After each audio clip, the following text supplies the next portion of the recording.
So we have on-farm inputs and also off-farm inputs to the compost. We have crop debris, we have trimmings from the pack shed, we collect manure from our small herd of Highland beef cattle on a daily basis to put in the compost. We have spent hay, we have crop debris like garlic stems, for example. So that's like some of our on-farm inputs. And then some of our off-farm inputs, we get juice pressings from a juice bar that we deliver produce to.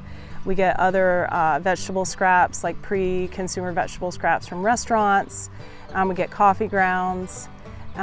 We make biochar here on the farm too. That's another thing that goes into the compost. So all those things come together into layers to really work to rebuild and take like all the things that sort of have come to the end of their life cycle, whether it's with partners in town that we supply produce to, or whether it's crops here on the farm or manure at the end of its life from an animal, and then all those things get to come back together in this like incredible alchemy to rebuild soil and rebuild humans, you know, which is so awesome.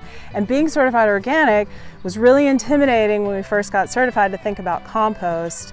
But the beautiful thing about it is that having to keep temperature logs really expedited our intimacy really with the whole process, because we got to watch piles and really watch temperatures, because if we hadn't had to do it for the certification process, really chances are slim we would have made time to take temps. I mean, it's one thing to build a pile, it's another thing to take temps. So we don't have a turner, we build what's called a static aerated pile, which there's an exemption and exception in the rule. You can build static aerated piles. You just need to see your temps get up to a certain amount for a certain time period. It's like 135 for 15 days.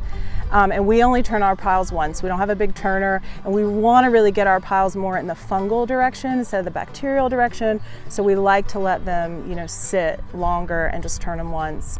And then we have these covers that we utilize in different times of either a lot of moisture or not enough moisture, or, you know, through the summer heat. So we just have a really simple old trailer that's not really roadworthy, but it's functional, and the tires stay pumped up, and it sits at a central location, not right next to the pack shed because we don't want to attract flies. And we put crop debris on that trailer. We can pull it to a field if we have a lot of crop debris coming out. Otherwise, it's parked in this central location. We can dump trimmings from the pack shed or spent trays from the greenhouse. We do a lot of sunny and pea shoot production, so we have that soil that goes into that trailer weekly, multiple times a week. And then all that stuff can just be pulled to our compost pile location when we're ready to build the piles and we're not shuffling materials. So we have a similar method with our buckets. We have color-coded buckets for different purposes. So we have orange buckets for manure, so they only touch manure.